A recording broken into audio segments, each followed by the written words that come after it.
됐어? 네, 이제 두 번째 테이블 시작하겠습니다. 네.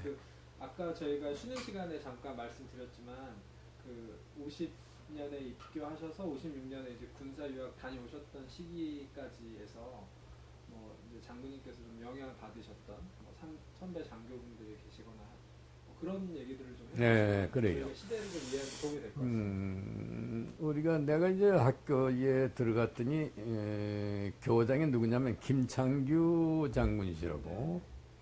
이분이 이제 공군본부 행정참모부장이라는 직위를 가지면서 겸직을 했어요. 겸직을. 그 사천에 있을 때는 제주도에 있을 때는 전혀 만날 기회는 없었고, 시내로 와가지고 이제 교장실이 생기면서 이따끔 이제 대구에 그때 공군본부가 대구 있을 때인데 왔다 갔다 하고 해서 배웠는데, 이분이 일본 육사 56기인가 그래요. 근데 그분 인품이 소위 군인이라는 색채보다는 학자 같은 그런 기풍, 선비 같은 기풍인데, 어떻게 일본 육사 나온 사람이 저렇게 선비같이 보이나 할 정도로. 근데 이분이 뭐라고 할까, 굉장히 유식해요. 네. 공부를 많이 하고, 우리가 듣기에는 정말 논리정연하고, 그리고 이제 청년을 방향을 잡아주는데 엄청난 역할을 해준 분이 그분이야. 그래서 일단 인상서부터 뭐냐면 하나의 교장으로서 역할을 충분히 해주고 우리 청년들로 하여금 갈 방향을 가이드를 제대로 해줬다는 생각이 들고, 또 한 분이 박원석 장군이라고 있어요. 이분이 이제 중년 때 생도 전대장을 했는데, 이분은 아까 말한 김창규 장군의 2년 후배인가 그래요. 그것도 일본 육사 그분도 나오는 분이고, 또 대전고등학교를 나오고, 군에 들어오기 전까지는 대전고등학교에서 수학선생을 했다고 그러는데, 내가 이제 대전이다 보니까 대전에서 만나 뵈는 온 일은 없지만은, 네. 그러한 배경 때문에 내가 친근도가 더 가서 그런지 몰라도, 이분도 그런 패턴으로 생도들 갖다 잘 좀 보살펴주고 그렇게 해줬어요. 나머지 분들은 미안하지만은 태반이 하사관 출신들이 많았어요. 그 인간 돼가지고 이제 그분들은 군사 훈련만 담당해서 했기 때문에 어떻게 이렇게 인상을 준 사람들은 별로 영향을 크게 줬다는 건 이런 사람은 별로 없고, 그래서 이제 그 중에서도 이제 강 누군가요? 풀네임이 좀 없네. 이분이 몸이 말이지, 내 체구보다 조금 클 정도인데 이 몸집이 나하고 비슷해요. 생김새가. 그래서 그 동작 하나하나가 약간 걷는 거, 손 흔드는 거, 격려하는 거, 여러 가지가 아주 군인으로서는 모범적인, 몸이 밴 것 같은 그런 인상을 받았어요. 그러니까 그분의 그 행위를 따라가려고 의식적으로 나는 그렇게 생각했던 것 같아요. 그래서 내 몸가짐이 나중에 이제 영국 얘기하지 않 나왔지만은 영국 갔다 와가지고 영국 신사다 하는 얘기를 많이 듣는데, 사실은 일본에서 나와가지고 군에 들어와서 강기춘 그분의 행위, 동작을 많이 따르고 그게 내 몸에 밴 게 아니냐, 이런 의미에서 그분 영향을 좀 받고, 나머지는 김도태 선생이라고 있어요. 김도태. 이분은 이제 역사학자인데 서울의 여상, 서울 여자상업고등학교의 교장을 했던 분인데, 어떻든 전년 동안에 내려와가지고 사관학교 교관을 했어요. 이분이 역사와 국어를 담당해 준 분인데, 이분이 단편적이지만 한국 역사의 흐름, 그리고 이제 근대 한국이 일제하에 맞으면 식민지화된 그런 과정, 이런 걸 갖다 요약해서 해줬는데, 뭐래 깊이는 안 나면서도 그분에 의해서 소위 뭐랄까 한국인이라는, 그래 이게 이래서 우리가 한국이 이렇게 됐구나 하는 그런 것을 많이 느꼈지. 그거에 철학을 한 이모란 분하고 영어의 이제 박수름이라고 하는 그 학자가 계셨는데 이분들 영어라든가 그 철학 그걸 상당히 깊이 좀 의미 있게 받아들이고 해서 그 짧은 고등학교 간 나와가지고 그 짧은 사관학교 기간 동안이지만은 정말 아카데믹한 방향으로 또 이제 우리나라에 대한 아이덴티티를 인식하게 되는 과정 그리고 내 스스로 갖다 다지고 앞으로 살아나가야 할 인생 그 군인으로서의 그 몸가짐 정신가짐 이런 것들을 그때 이제 정리됐다고 볼 수가 있지. 근데 그 이후에는 본격적인 어떤 그 교육을 받은 게 없어요. 그래서 단기 코스는 뭐 기술 교육이라든가 도미 교육이라든가 이런 거 왔다 갔다 했지 인성을 양성하기 위한 그런 교육은 없었다 이게요. 근데 그거는 거꾸로 우리가 그래 상도 이기지만 거의 일기분들하고 우리하고 차이는 우리 이기들은 내가 보기엔 그래요. 자에 의해서 자기가 택해서 들어오는 군이다 보니까 선택이 여지없이 그지. 그래서 모든 것의 책임의식이 내가 개척하고 내가 보충해서 간다는 이게 있었어요. 나 같은 건 특히 그래. 그래서 책도 많이 보게 되고 책 보면 주로 일본 책이지만 그런 걸 많이 보고 해서 후배들 끌고 나가는데 또 나중에 그 대대 얘기 나오면 그렇겠지만 그런 그 환경이지. 환경이 아까 말씀드린 그분들의 영향력이 그렇게 작용해줬다. 그리고 조정에 있어서는 아까 이 강내 내청 갔을 때 그때 대대장이 누구냐면 장성태 중령이라고 있어요. 이분도 물론 백회 출교하고 한 분이고 김두관 장군하고 일본 그 소비 동기생들인데 이분이 그저 마산 그쪽 사람인데 굉장히 순박한 분이야. 그러니까 16살인가에 소년병약해 가가지고 이제 해방되면서 이렇게 와가지고 비행기 타고 이제 중령까지 되고 이제 그 대대장을 하고 있는데 나중에 완스타로 해서 그 작전 찬양하다가 군복 벗고 칼에 있다가 이제 얼마 전에 한 7, 8년에 잡고 하셨지만은 참 인간적으로 내 참 친했어요.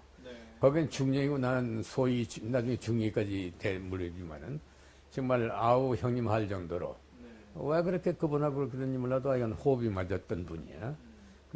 그분의 이제 부인도 참 이북의 평양 분인데 그 부인도 참 그 활달하고 소박하고 또 그 대대원들에 대해서 그렇게 잘했어요. 그래서 오다 가다 막 술이 취해가지고 하면 나중에 대대장 집에 와서 대대장 나와 뭐 해가면서 말이지 술 한잔 더 주시오 형수씨 하면 또 같이 나오기도 하고 이렇게들 지냈던 분 중인데 참 아쉬운 분이 일찍 가버렸어요. 형님 아우사이셨군요. 사실은 상관 부하보다는.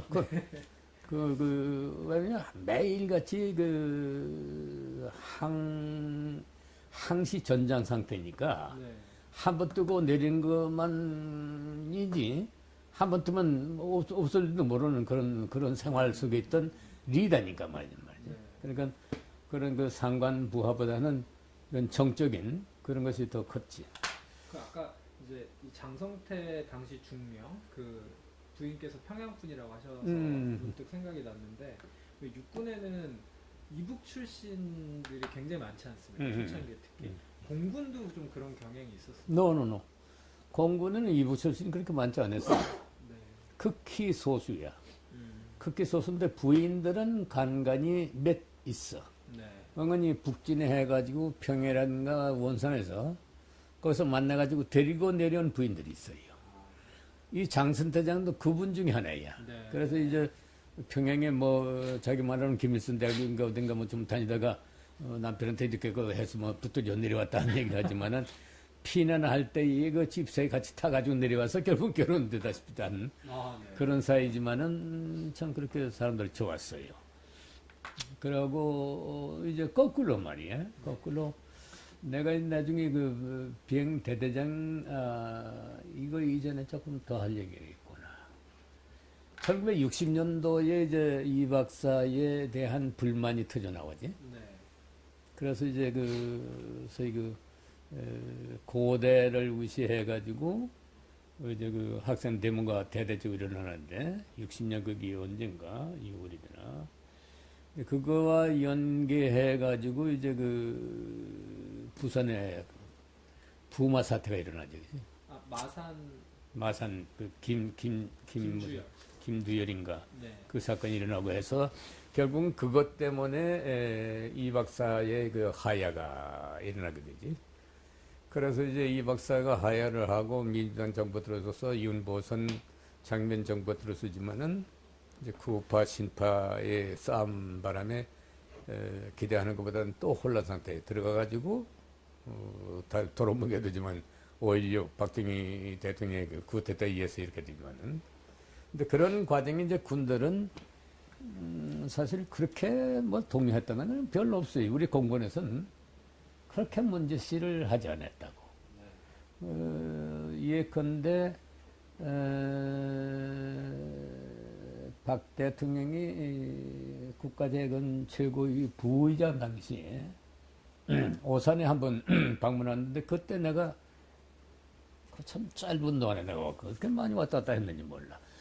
AOC, JOC, 조인트 오퍼레이션 센터라고 나중에 AOC가 돼요. 에어 오퍼레이션 센터. 그거는 JOC인데 JOC 당시에 공군 연락장교로 오산 주한미 공군사령부의 작전실이 파견 나가 있었다. 네.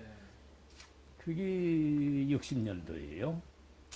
그랬는데 이제 61년도가 되면서 5.16이 일어나는데 7월 4일인가 그 해. 그러니까 5.16이 일어나가지고 불과 한 달 반인가 됐을 텐데 부의장이 온다 이기야. 그 오산은 미군 기지인데 한국 장군 나 하나밖에 없을 때예요. 네. 그런데 오셨는데 잠시 안내 말씀드리겠습니다. 우리 전쟁기념관에서는 6.25 전쟁에 관한 전시 안내 해설을 해드리고 있습니다. 오후 3시 15시에 실시될 예정이오니 관심 있는 분들께서는 안내 데스크 앞으로 모여주시기 바랍니다. 3시부터 뭐라고? 다시 한번 안내 말씀드립니다. 전시 안내를 한답니다. 아, 여기가 전쟁기념관 방송이 그대로 나오는 모양이에요. 그런데 이제 그때 부분적인 계엄령이 발표돼 60년도에. 네. 그 이제 내가 AOC 가기 전일 거야. 전인데 공군 아까 얘기했던 공군본부 있을 때잖아. 그래서 육군사관학교 내가 파견 나가요. 뭘로 나가는 거니? 그 계엄령 서울사무소의 공군 연락장교로. 그래서 강현 장군하고 그때부터 강현 장군이 그때 육사교장 때야. 강영훈 나중에 국무총리하고 이분 나중에 영국 대사도 하고 해서 뭐 이래저래 개인적인 친분이 굉장히 깊은 분이지만은 거기 가서 있으면서 매일같이 출퇴근하면서 공군본부 이제 보고를 하고 이렇게 했지. 이렇게 하다가 오산으로 내려갔다고 내가. 오산에 아까 얘기한 대로 AOC 이제 연락장으로 갔는데 왜 갔느냐면 그나마도 영어 하는 사람들이 그렇게 많지가 않았다고 봐. 그래서 내 정도 가지고도 부족한 건데 자고는 거기 이제 연락장을 갔는데 박정희 대통령이 재건회의의 부의장 자격으로 김정필 중령 네. 그리고 이제 경호실장 했던 박마기 박종규. 박준규 소령 네. 이 사람들 대동하고 오는데 그때 내가 소령이 돼 있었어요. 네. 그랬는데 이제 우리 공군에서는 이제 그 장서환 장군, 김신 장군이 먼저인가, 장서환 장군가 총장이고 차장이고, 네. 이런데 박정희는 소장이고 그때, 김정필은 민간인이고, 그렇죠. 박준규는 소령이고, 내 소령이고, 이제 그 단켄이라고 하는 대령이 당시에 사단장 314 공군 비행사단이 주한공군 사령부 역할을 할 때예요. 그때만 해도 이제 이 대한민국 요즘 그 에어 디펜스 존 때문에 중국, 일본하고 한국하고 지금 문제가 되고 있잖아. 공중에 그 공중 통제도 전부 주한 미군이 할 때예요. 한국 공군이라든 뭐 교통부에서 전혀 손 못 댈 그런 수준이 못 될 때야. 그런 때인데 이제 뭐 제너럴 하치슨이라는 사람이 사단장이고 한데 이 사람 키가 존슨 대통령보다 더 커요. 미국 사람 쳐놓고는 아주 엄청나게 큰 사람이에요. 근데 우리 박정희 대통령은 한국 사람 쳐놓고 또 엄청나게 작은 분이죠. 그죠? 그렇죠. 근데 이게 이제 비행기를 타고 내리는데 막 그 에만 소총하고 칼빈 소총, 그러니까 맨그 경호원들이 한 20, 30막 퍼지면서 한 사람이 누구 내려놓고 보니까 뭐 조만한 사람이 까딱까딱 내려오는데 그게 박정희예요. 이분 뒤에 이제 그 김신, 장성환 중장들이 따라 내려오고, 네. 그러고 이제 박준규가 옆에 딱 쓰고, 그러고 이제 김정필은 그 깨끗한 그 하얀 와이셔츠에 때가 딱딱 묻던 이렇게 소매를 걷어붙여서 소리 뭉치 이렇게 들고 이렇게 와서 종합상하실에서 브리핑을 해요. 주한미 공군의 역할이 이렇게 해가지고 설명해드리고, 그러면서 바로 옆에가 JOC, AOC거든. 거기 모임관이 한국 전 지역에 대한 온타임 지금 뭐가 어떻게 돌아간다는 컨트롤 센터예요. 네. 거기 한국 쪽 연락 장기가 나니까. 그래서 이분들 모셔가지고 턱 들어가는데 김신 장군 총장이 나보고 이거 봐 김소리야. 네. 그거 5분을 줄여. 15분 준비했는데. 네.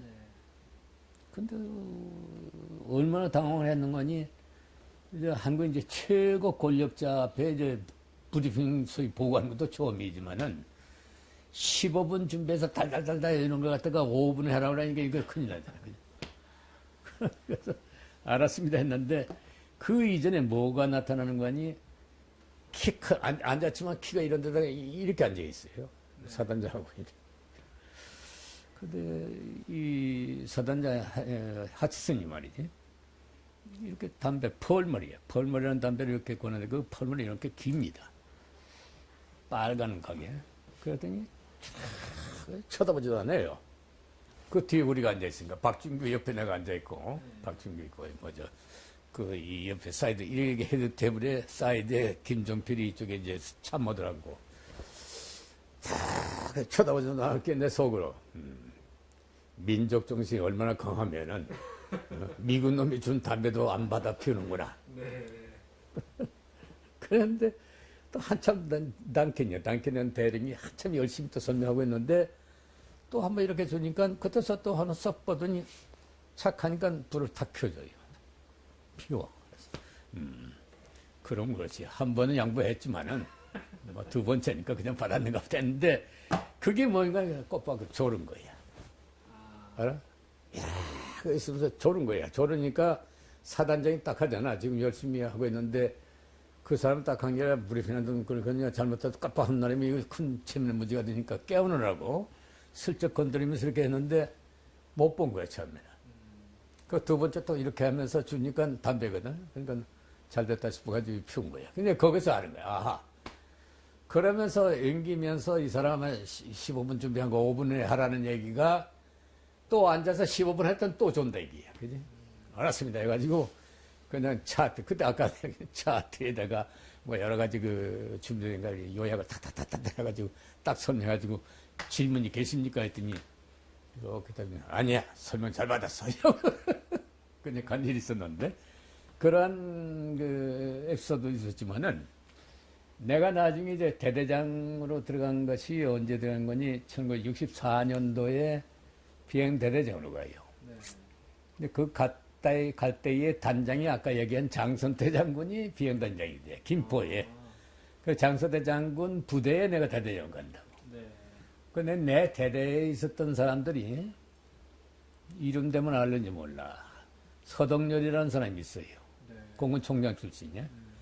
또 이양호. 네. 그 사람도 국방부 장관까지 했지. 한주석이. 또 공군 총장 했지. 김옥래. 또 공군 총장. 내 밑에 있던 사람들이 총장이 4명이나 돼. 112대대 출신들이야. 근데 이 사람들이 내가 원스타, 투스타 돼가지고 있을 때 전부 요소수에 베껴가지고 내가 군복 벗고 난 다음에도 중장, 소장들이 막 엄청나게 많이 됐어요. 그때 내가 들고 있던 사람들이. 인재들이 참 좋았어요. 한때는 공군의 112대는 마피아가 공군 다 움직인다 할 정도, 소문이 날 정도. 막 그랬는데, 자꾸. 그렇게 이제 거꾸로 영향 줬다고 할까. 그때 내가 강조한 것이 뭐인 거니?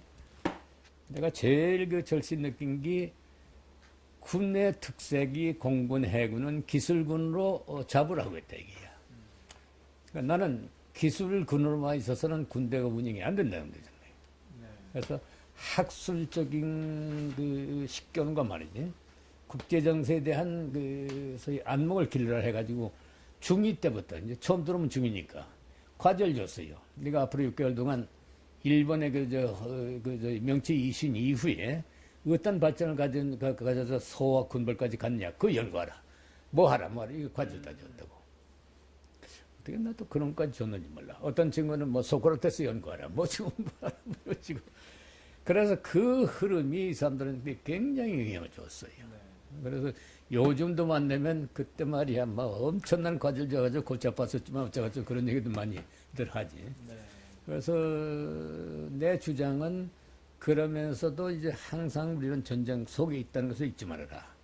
그리고 공중에선 누구보다도 먼저 적을 발견해야 떨어뜨리고 내가 사는 거지. 그거 늦으면 안 된다 해가지고 색적 훈련을 엄청나게 했거든. 그때 그 공부를 했어요. 그럼 그런 훈련에 항상 빠지지 않고 등수에 들어가 버렸지.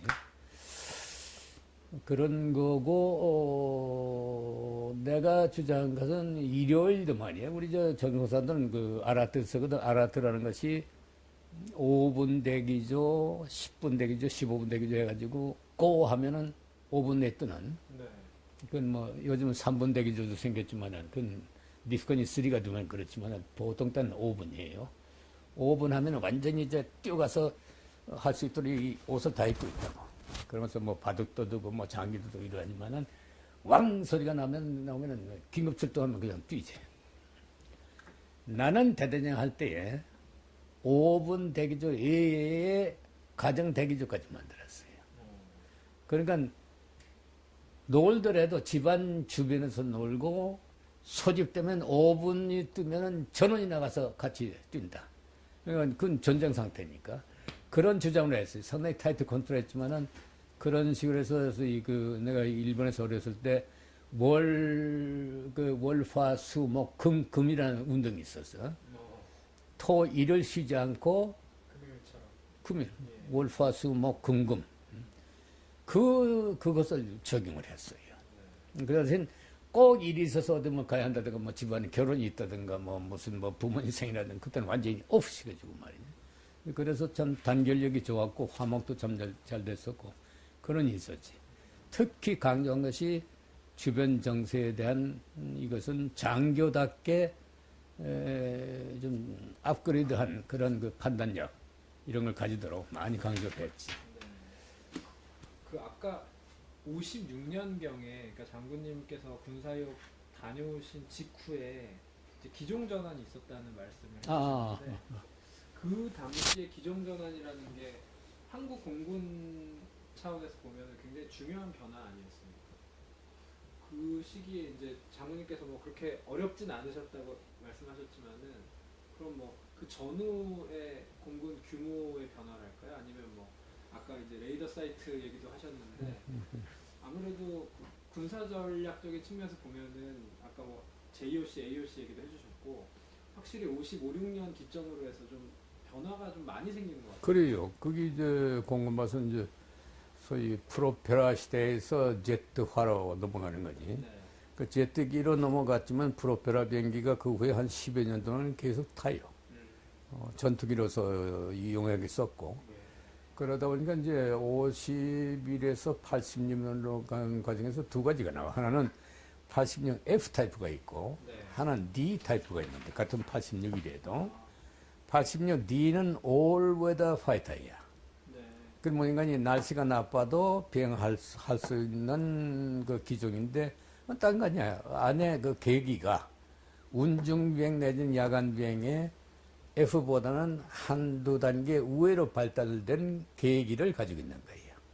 그래서 D를, F86D를 타는 사람은 상당히, 그, 코가 높았지. 맞으면 이제 그 어려운 과정을 탄다. 그러나 뭐, 같은 86이기 때문에 난 D는 타지 않았어요. F만 탔지. 그렇게 하다가 나중에 그렇게 하다가 기종 전환이 이제 그렇게 그 수원에 와서 하는데, 아까 얘기한 대로 무슨 이게 어려운 과제인데 이건 전혀 그렇게 느끼지 못했어요. 그러니까 기초 비행기 L 타입에서 T 타입라는 게 있거든. 트레이닝에 그 T33 혹은 T6, 프로펠러선 T6, 제트선 T33인데 이미 86으로 넘어가기 전에 T33이라고 하는 6.25 전쟁 당시에 초기에 나왔던 제트기라고 하는 호주 비행기라고 하는 그 비행기인데 그거를 거쳐서 86은 넘어가요. 근데 그 아까 얘기한 기재치구만 하면은 50보다는 조금 더 속도가 많고 기동력이 아크가 좀 더 컸다는 것 뿐이지 큰 그렇게 뭐 느끼지 못했어요. 그러니까 51 비행기를 충분히 이 컨트롤할 수 있는 능력 있는 사람은 기재치구만 하고 한두 번만 뜨면은 충분히 그건 됐다 이거지. 그 이후에 공중 기동이라든가 여러 가지 그 추가적인 두 대로서 전술 기동하는 거, 석대로서 하는 거, 넉대로서 하는 거 여러 가지 이런 대지 혹은 대공 이런 작전의 그 양상에 따른 훈련이 필요했던 것 뿐이지 비행기 기종 자체는 그렇게 어려운 게 아니었었다. 그건 따라서 이제 그 팬텀으로 넘어가는 F-15나 16으로 넘어가던 그건 같다고 난 봐요. 내가 그 후에 이제 그 팬텀은 한두 시간 타봤지만 16이라든가 16은 내가 못 탔으니까 이미 이제 넘어가 버리고 네. 제대한 이후니까 말이지. 기종관계 전환은 그래요. 그 대신 제트화는 그때 무렵에 한국공은 이제 세계화 수준에 들어가는 그래서 세계 공군의 어깨를 나란히 한 그래봤자 뭐 수천 불가 얼마 안 되지만은 뭐 기술적으로 봐서는 그렇게 넘어가고 기종이 그렇게 됐다는 얘기지. 지금도 F-15가 됐다 하면 이건 대단한 공군이에요 지금. 그래서 이번에 그 기종 선택을 하는데 15년 내지 20년 후를 내다보고 그 예산의 한계 때문에 스텔스 기종이 빠지고 현재 F-15에 플러스된 계열 준 스텔스 기로 가는 쪽으로 갔는데 이건 나도 엄청나게 반대하고 공군총장 출신들도 반대하고 했는데 이건 말도 아닌 얘기가 기왕 얘기 나와서 한 건데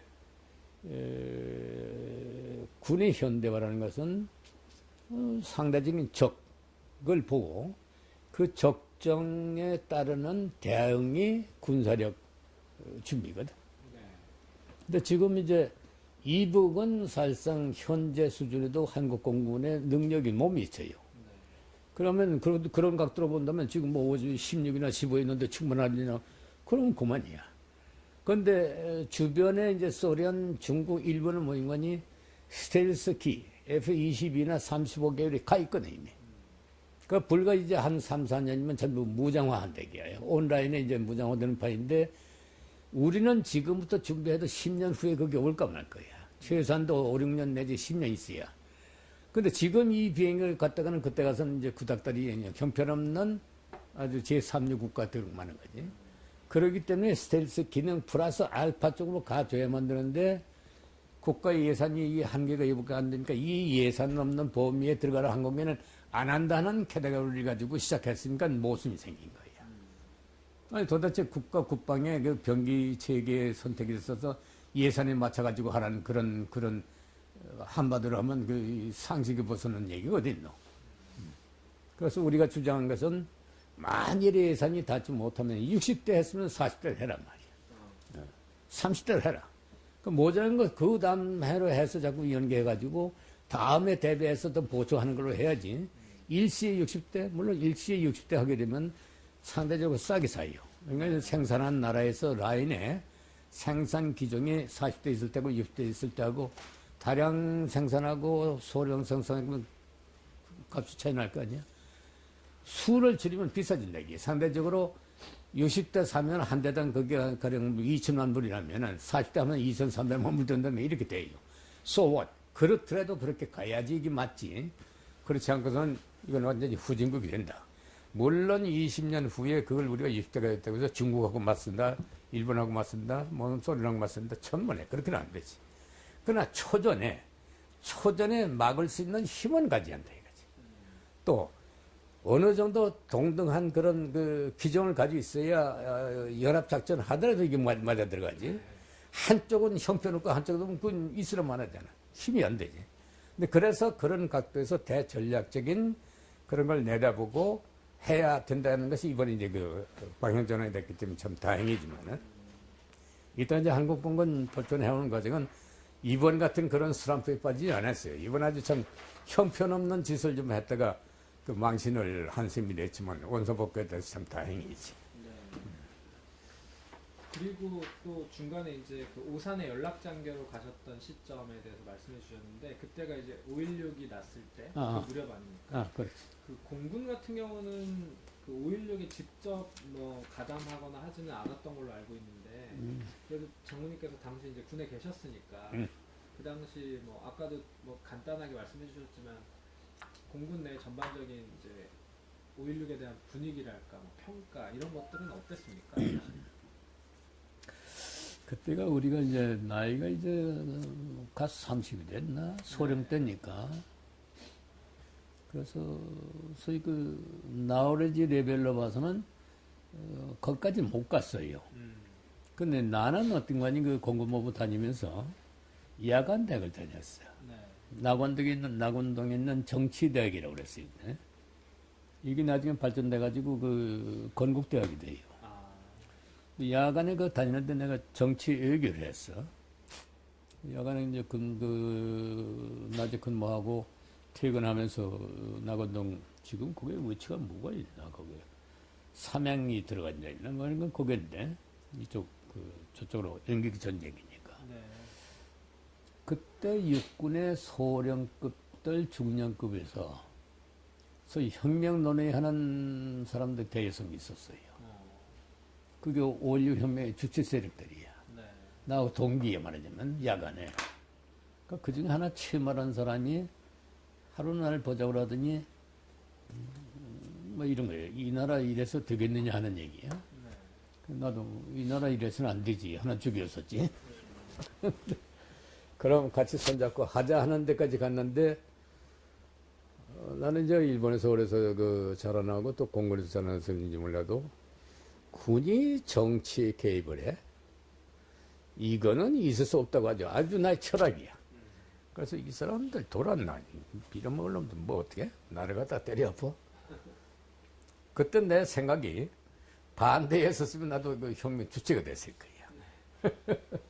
그런데 공군에서는 어떠냐면은 그런 흐름을 안 사람도 별로 없었고 육군에서는 극히 제한된 소위 몇몇이 움직였어요. 근데 그거 사태 나기 전에 60년대 1년 전으로 소급해 간다고.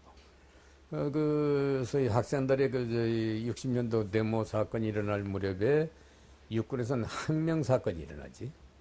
최영희 장군이라는 사람이 합참의장 때인데 육군 중령 클래서들이 이 나라 이래서는 안 된다 해가지고 들고 일어나서 이걸 오폐한다고 이제 그 군 상부에다 가서 압력을 집어넣어요. 그게 항명 사건이에요. 그래서 군복 벗고 쫓겨난 사람의 제1호가 김정필이야. 네. 근데 이분들이 육사 8기들이지. 그 육사 8기, 7기, 5기 일부 해서 한 7, 8명이 그렇게 돼요. 거기 1년 안 가가지고 박정희 대통령 중산 혁명이 일어날 때 그분들하고 현역에 나오는 사람들이 꽉 결속돼가지고 했기 때문에 거기에 낄만한 공군에는 없어요. 해군도 없고 해병단은 있어. 왜냐하면 해병대에 그 양반이 김 누군가 박통하고 만주군관학교 동기생이 여단장이었었어. 그래서 한강교 건너올 때에 그분이 건너와서 육군 헌병을 했다 제압을 했기 때문에 이 성공이 되고 하지만은 그래서 지상군끼리의 혁명의 움직임이었었고 그런 힘을 발휘했지. 공군에서는 거기에 뭐 관심도 없고 거기 낄만한 그런 능력이라는 건 못하지만 하여간 그런 분위기는 아니었었던 거지. 그러니까 내가 보기엔 뭐 그걸 잘했다 잘못한다는 건 문제 아니고 일단 혁명이 난 다음에 일어나는 것은 아까 내 얘기한 군의 큰 흐름의 뒷받침이 결국은 그 현대화시키는 밑바탕이 됐다. 그런 중에 앞장선 사람들이 박정희 대통령이 그런 그 정치 군인들이 혁명 일으켜가지고 맞으면 나라를 끌고 왔다. 근데 이 사람들 혁명 공약이 소위 그 국가가 안정이 되고 하면 민으로 돌아간다는 것을 내세웠잖아. 네. 그때부터는 이제 그런 걸 여기서 박수를 보내고 했지만 결국 그렇게 안 됐지. 네. 안 되고서 이제 정치 생태라는 게 그런 거니까 그건 역사에 맡기고 오늘 현재까지도 지금 박근혜 대통령이 그런 것 때문에 막 휘말리고 뭐 이런데 참 딱한 노릇이지만은 어떻게 지금부터 40, 50년 전 거그 지금하고 비교를 하노? 그건 말도 아닌 소리지. 지금 그 하고 있는 걸 보면은 여당이든 야당이든 굉장히 못마땅해요.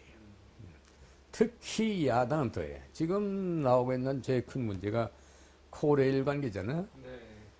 저거는 대통령을 위시해서 안 한다고 했는데 안 한다고 하는 그 자체를 갖다 반대한다고 그러니 이건 논리에 안 맞는 거잖아.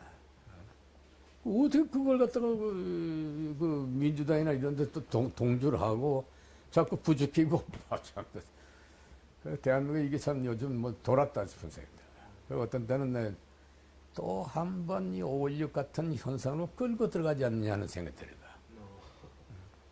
우리가 경험을 했기 때문에 그래. 이게 걷잡지 못하면은 마지막 수단은 뭐냐 이게야. 군사 쿠데타는 그래 일어나요. 근데 그게 절대 안 된다고 보는데 그럴 분위기지만 안 된다는 거 하는 건 뭐인 거니? 지금 21세기 우리나라가 이 정도까지 오는 과정에서는 군이 또 한 번 일어나서 들이없는 그런 식의 흐름은 아니야. 절대 그건 아니야. 미국도 그건 그렇게 보지 않고 중국이라는 존재가 그렇고 일본도 마찬가지고 주변에 있는 깔려있는 국가들의 작용이라든가 대한민국의 지금 위상이 그렇게 가서는 안 되는 거지.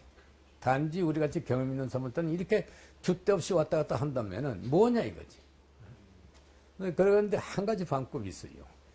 이북 놈들이 제2의 연평도 사건이나 혹은 백년도 같은 데 꽝꽝 하면은 위설령이나 계엄령을 내릴 수가 있어. 그죠? 그러면 돼요. 그러면은. 그거는 이제 그 하는 명분이 서는 거니까. 나라가 큰 뭐 좀 넘어지냐 한 판인데, 가지고 이것저것 떠들게 생겨서 완전히 잡아가지고 체제를 갖다 잡아놔야지. 그렇다고 해서 군이 일어나가지고 완전히 정부를 뒤엎는다든가 이거는 아니다 이거지. 그래서 난 기대하기를 빨리 김정은이라는 놈이 저희 내부에서 꽝꽝해서 없어지든가 또는 이제 육상이 됐든 공중에 도발하기 힘들 게고 또 한 번 연평도나 이런 백년도에다가 꽝꽝 해주면은 그러면 우리나라에서 지금 떠들고 있는 것이 일시에 사그러지면서 제 모습을 찾을 수 있는 계기가 되지 않겠느냐. 참 딱한 노릇이지만 말이지. 그런 생각을 해보지. 그리고 하나 더 궁금한 것이 아무래도 이 5.16의 원인이 그런 쪽이기도 해 그런데도 아마 영향을 좀 받았던 걸로 알고 있는데 공군도 역시 육군과 마찬가지로 50년대 당시에 이 장교 생활 하실 때 사실 이제 생활이 그 어려울 정도로 굉장히 대우가 좋지 않지 않았습니까? 그렇지. 그런 상황들은 어떻게 극복을 하셨는지. 글쎄, 지금 생각하면 참 그것도 참 희한한 일이야. 가령 쌀 같은 것도 이따끔 배급보다도 군에서도 나눠주기도 하고 이렇게 저렇게 했는데 좌우간 어려운 속에서도 무슨 도둑질 한다든가 이런 건 전혀 없었으니까. 단지 우리 공군 같은 경우에는 참 할 얘기는 못하지만 비행장에 남는 휘발유. 예. 그리고 이제 그 비행기 일단 넣었다가 2, 3일 지나면은 그걸 그대로 쓰지 않거나 늘어내가지고 빼내요. 빼내서 이제 별도로 보관해가지고 이제 그 정유소로 다시 보내가지고 이제 가져온다든가 하는데 그때는 이제 연탄 뗄 때니까 그 기름을 5가량짜리 하나씩 이렇게 넣어서 집에 가져와요. 그러면 그거 가지고 뭐 한 3, 4일은 바나이에서 떼니까 겨울에 떳떳하게 이렇게 하고 있는데 그 불법이 이제 다 도둑질이지 말이면.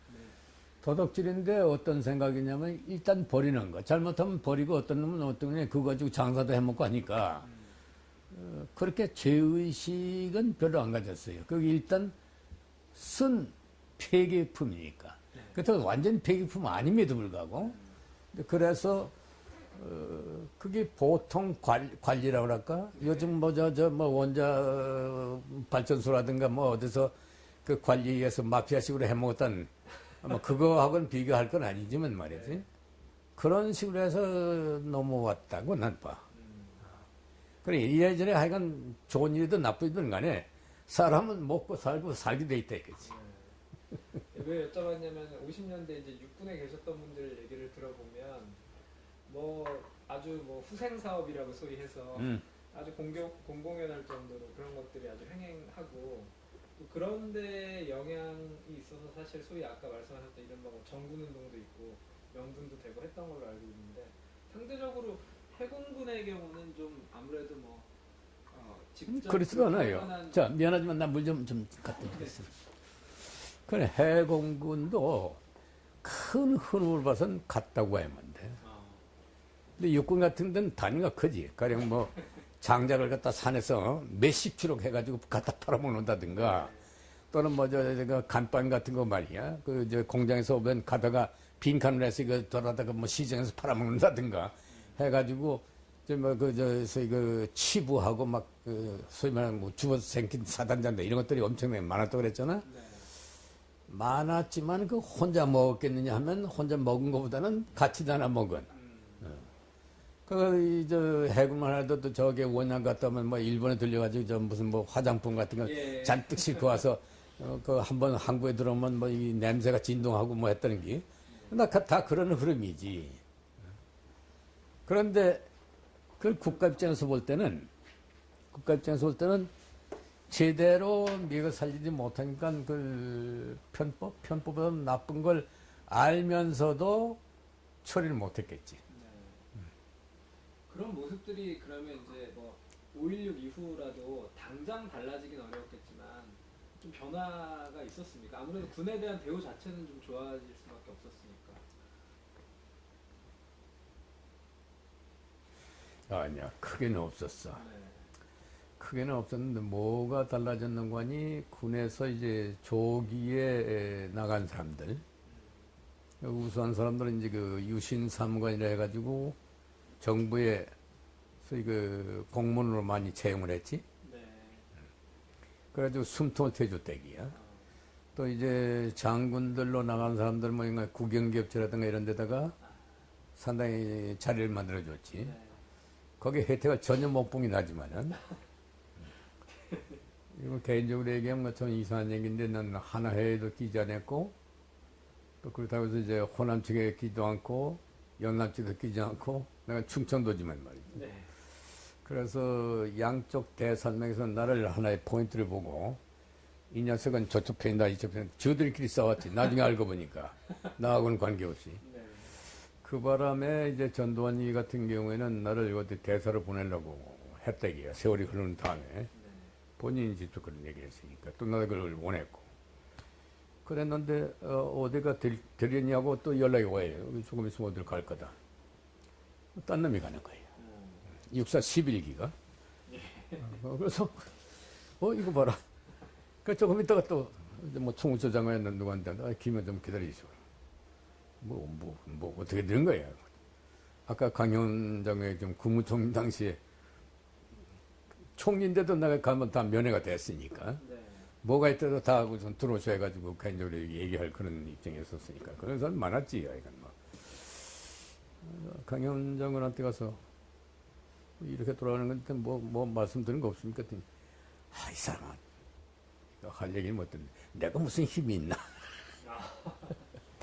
약간 그런 식인데, 제가 이제 국대원에 나하고 그 같이 나왔던 그 전đoàn 계열이 많아요. 그 밑에 것들 많고. 근데 나에 대해서는 상당히 다들 그 보호하고 뭐 하려고 했는데 전혀 되지 않았어. 그래서 내가 나중에 동아자동차 사정으로 가가지고 결국 혼자 뭐 개척하고 뭐 이렇게 흘러왔지만, 그건 나중에 또 나올 얘기지만은. 네. 그리고 이제 64년에 아까 112대대 비행대대장 가셨던 얘기까지 해주셨는데 그 64년이면은 이제 한국군에서 베트남 파병이 이제 현실화되던 또 시점 아닙니까? 그렇지. 뭐 그와 관련해서 뭐 직접 베트남에 이제 가시진 않았지만 다시 군에 계셨으니까 베트남은 내가 나중에 대령으로 돼가지고 일주일 출장 갔다 온 일이 있지만은 그래 대대장 할머니가 64년, 65년인데 네. 그때 이제 월남에 이제 파견한 게 시작하는 거야. 비둘기 부대를 시작해가지고 이제 백마사단이 가고 뭐 그래서 백마사단 노래도 나오고 1월 무렵인데 우리 공군 그때 당시 총장이 박원석 장군이에요. 네. 박원석 장군이 월남 파병, 공군 파견에 대해서 미 측에서도 요청이 있었고 아마 전화 받아요. 그래서 괜찮습니다. 아마 박통도 그런 생각을 좀 했을 텐데 총장이 반대를 해요. 반대하는 이유는 우선 외국에 가면은 지원 문제가 영의치 않을 게고 일개 대대가 나가게 되면 한국 공군이 그때 당시 3개, 4개 대대 정도인가 전투기가 전력 보완이 공백이 생긴다. 몇 가지 이런 조건이 있어가지고 반대를 하는데 내 개인을 봐가지고는 그때 당시엔 발언권이 없었지만은 몇 년 지난 다음에 그때 참 잘못됐다. 한국공군이 일개 대대 정도 갔어야만 된다 이거지. 파견했으면은 우리도 기종 차기 전투기 그러니까 F5에서 팬텀으로 넘어가는 것도 빨라졌을 게고 또 그쪽으로 갔던 거를 우리나라에서 양성하면은 전력도 증강됐을 때 하는 그런 아쉬움이 들어가.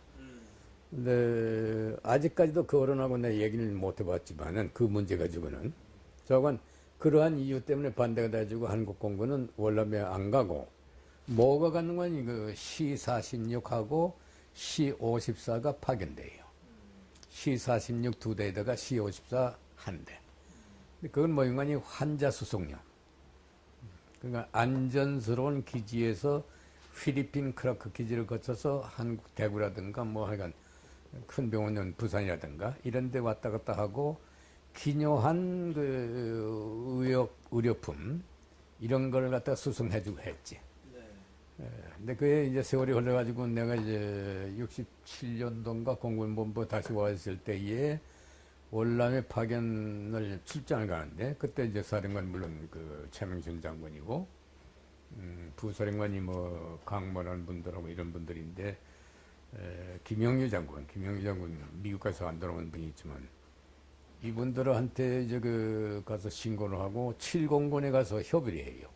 내가 간 건 뭐 이건 C-46 두 대 가지고는 이건 안 되겠다. 좀 대형 항공기 C-54를 한 대만이라도 더 증파해야겠다는 교섭이야. 이제 보내면은 거기에 대한 정비, 뭐 연료 이런 것을 다 이제 미군이 주하니까. 근데 군원의 일부인데 우리 한국 군원에서 깎지 않고 월남 전비에서 할 수 있는 그는 이제 교섭을 해서 오케이가 됐어요. 그래서 그걸 갖다 파견시키는 그 목적을 달성을 하고 나는 백마사단이라든가 이런 데 왔다 갔다 하면서 일선 사단에 가서 자보고 했는데 뭐 기분 나쁘게 옆에 뭐 대표가 꽝꽝 떨어지고 말이야. 그래서 야 이거 잘못 왔나 그런 생각도 하고 했지만은 최명순 장군하고는 뭐 그전부터 알지만은 좀 대우도 좀 받고 그렇게 이제 그 전성도 왔다 갔다 해보고 그런 일이 있었지. 몇 년경입니까? 장군님 베트남 가셨을 때? 또 66년인가 7년인가. 네.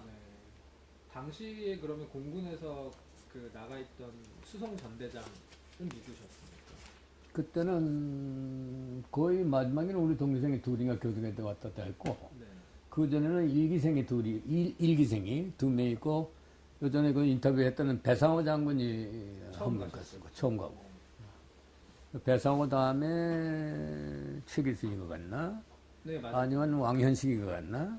제가 알기로는 배상호 장군, 최기순 장군 이렇게 가셨고 그 다음에 왕현식이 네. 그러고 이제 손만 아마 이렇게 됐을 거야. 맞아. 사실은 이 박원석 총장이 당시 공군 전투기 파병을 반대했었다라는 얘기는 배상호 장군께서도 이제 인터뷰 당시에 좀 언급을 하시면서 장군님이랑 굉장히 비슷한 말씀을 하셨거든요. 잘못된 판단이다. 공군 차원에서 보면.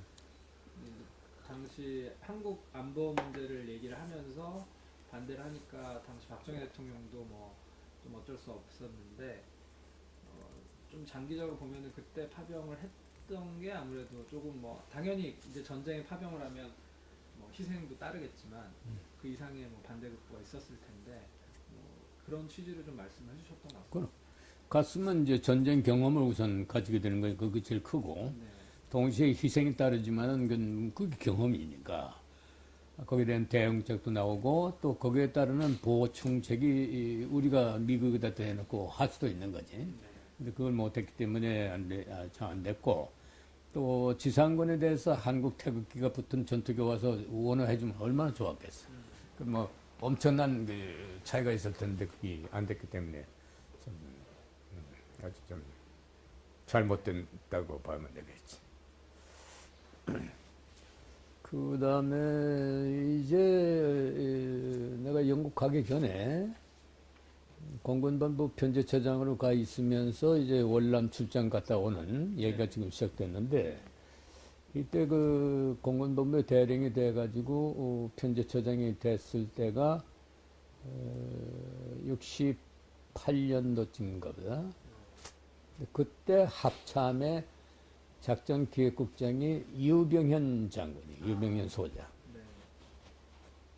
근데 내가 이제 편제처지만 작전국에 속하기 때문에 합참의 파트너의 탑이 누구냐면 유병현 장군인데, 이분이 그런도 유명한 까다로운 분이야. 굉장히 논리적이고. 그래서 우리 공군에서는 그분을 대해서 얘기하려고 하는 사람이 없어. 총장서부터. 워낙 까다로운 데가 그 앉아서 얘기했다가 밤낮 논리적으로 눌리니까 말이야. 근데 하다 안 되면 이제 김대령 자네가 갔다 와. 그래서 이제 또 차트를 들고 여러 번 이제 가는데, 사실 신참 대령이 고참 소장 이렇게 만내 베이고 뭘 한다는 게 그렇게 쉽지가 않다고 그래서. 그런데 이제 공군이다 보니까 또 이분이 어떻게 하여간 들었는지 나에 대해서는 뭐 사전 지시, 예비 지시 있었는지 그런 대로 잘 대해줬어요. 그래서 현안 문제로 공군의 TO를 그때 당시 1800인가 올리고 숫자를 아주 혁신적인 거지. 그리고 장군 TO도 2개인가 3개 더 받고 이렇게 했는데, 그런 점을 봐서는 전 눈에 안 띄는 거지만 공군을 봐서는 굉장한 그 효과를 낸 거고, 이병현 장군이 애를 많이 써줬어요. 근데 그 인연이 나중에 연합사 사령부 창설할 때 내가 초대 요원으로 공군 대표로 오게 되고, 그분이 초대 부사령관을 하게 되고, 굉장히 이런 개인 유대도 깊고, 지금은 건강 아주 나빠가지고 휠체어 타고 다니시지만은 굉장히 강한 분이고, 애국심 대단한 분이고, 그리고 12.12 때, 11.6 사태 당시에 합참의장 으로 계시면서 좀 고생도 많이 하고 했지만은, 거기까지 이제 가려면 조금 한참 더 가야 되니까 그거까지 비약하는 거 나중에 하도록 하고, 그렇게 하다가 내가 어디로 가는 거니, 광주 비행단이 작전부장으로 가요. 광주의 제1전투비행단. 이 제1전투비행단은 원래가 제1훈련비행단인데 나중에 전투비행단으로 이름을 바꿔가지고 광주에 새로 기지를 건설하면서 처음 전개된 게 제1전투비행단인데, 거기에 단장에 누가 가는 윤자중 장군이 가요. 나중에 총장을 하지만은 일기생이지. 일기생으로서는 초대 총장한 사람이지만, 윤재중 단장에 내가 작전참모부장, 작전부장으로 부임해요. 그러니까 부단장 다음에 이제 작전부장이니까 나만 3만이 돼서 가는 건데, 이게 이제 이복의 김일성이 당시인데 67년, 68년 동안에는 한없는 도발을 해. 김일성이가. 그 울진 삼척 사건을 위시해가지고 뭐 별의별 하여간 육상으로 해상으로 이렇게 하는데, 우리가 광주니까 그게 나중에 그 목포 저쪽 건너편 앞바다 쪽에 이제 섬 쪽으로 해가지고 소위 그 에이전트 침투를 엄청나게 보낸다고. 그래서 그게 이제 항상 정보가 들어오는데, 내가 작전부장이니까 정보까지 관여하니까 매일같이 하여간 그런 소식이 와. 근데 이게 이제 근거가 뭐 인간이 잡혀야 뭐 비행기 뜨고 하는데, 결국은 상륙해서 섬에 들어왔을 때 경찰 통해가지고 이렇게 결과론으로 이제 파악되는 거지, 오는 과정은 거의 못 잡는다고.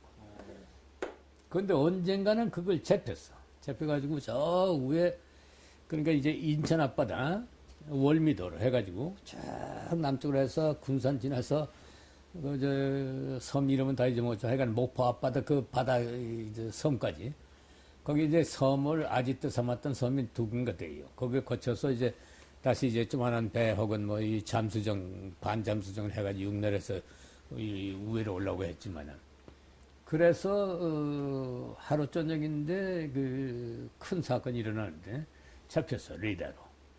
레이더로 잡혀가지고 우리한테 연락 오니까 우리가 이제 공전 떠가지고 김해에 있는 C40력을 띄워서 공전에서 후레를 터뜨리면 그 대낮 같거든.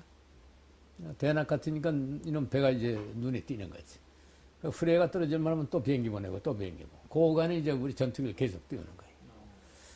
근데 이게 말이야. 공중에서 전투기 가지고 조그마한 배 기동하는 거 이거 맞춘다는 게 이건 정말 그 모래사장에서 바늘찾기야. 눈에 보이지만 공격이 힘들어요. 공격하는 동안 움직이니까 비행기도 움직이지만 그것도 움직이니까 이건 이제 타겟도 고정해서 갈 텐데 쏠라고 하면 자꾸 움직인다 이게야. 그러니까 이걸 잡아내기가 힘들고 격침시키기 힘드는데 그 사건이 벌어진 그날 날짜도 기억이 안 나지만은 비행단장이 시내에서 극장에 가서 부인하고 영화를 보고 있었어. 왜 그런지 이건 빨간 잠바를 입고 가서 그랬는데 수소문 해보니까 영화 보러 갔다 얘기야. 부관씨까지 이놈 무자식 빨리 가서 찾아 모셔오라고. 그 같은 영화를 뭐 뻔하니까 광주 시내는 두 군데 있는 데 가서 허둥제둥 양반이 왔어요. 빨간 자켓 입은 채. 뭐 그게 뭐 지금 복장이 문제가 아니거든. 지금 메소티에 나갔고 몇 번 편대가 지금 지도가 다 있으니까 지금 배가 여기 왔다 갔다 하고 공중에서 다 리레이가 오니까 말이야. 오면 여기 지금 갔다 몇 킬로 갔다. 그래서 쭉 진행하고 있는데 내가 이제 중간에 뛰었어요. 떠서 이제 그 후방석에 앉아가 지휘를 하는데 이거 보니까 안 되겠어. 그냥 했다가는 안 돼. 그러니까 오케이 장기전으로 간다. 장기전으로. 이제 밤 그때가 2시 반 3시쯤 됐는데 그날 해 뜨는 게 5시 반인가 그래요. 5시만 되면 이제 후원해지니까 후원해지면은 그 프리어 때문에 바짝바짝 가고 파도하고 배하고 막 뒤섞이니까 그놈이 가고 해서 이제 제대로 못 맞추거든. 낮에가 되면 그런 게 없어진다고. 그래 이제 까만 것이 보이니까. 그래 결국은 해가 뿡 뜨면서 그걸 격침시켜요. 그 격침시킨 중에 하나가 김홍래라고 요걸 이제 총장하고 그만둔 그 친구가 격침시키는데 결정적 역할을 하지. 그때 그 친구가 중인가 넘버 2 기정인데 그렇게 했어요. 그래서 나중에 이제 그 훈장이 내려갈 때에 실지 출동한 조종사들한테 전부 훈장 주고 단장이나 나는 이제 싹 빼버렸지. 아마 딴 친구 같으면 지휘를 다 차지했을 거예요. 네. 그 지금 봐서는 참 억울해. 사실 그 지휘를 하고 다 했으니까 받을 만한데 그런 에피소드가 있었지. 그래서 그걸 레드 자켓 오퍼레이션이라고 그랬어요. 레드 자켓 오퍼레이션. 예. 레드 자켓 오퍼레이션. 하나의 그 광주 비행단의 큰 그런 예거리 하나가 되지. 저희 테이블 한번 또 가입하도록 하겠습니다. 전화 받으세요. 오케이.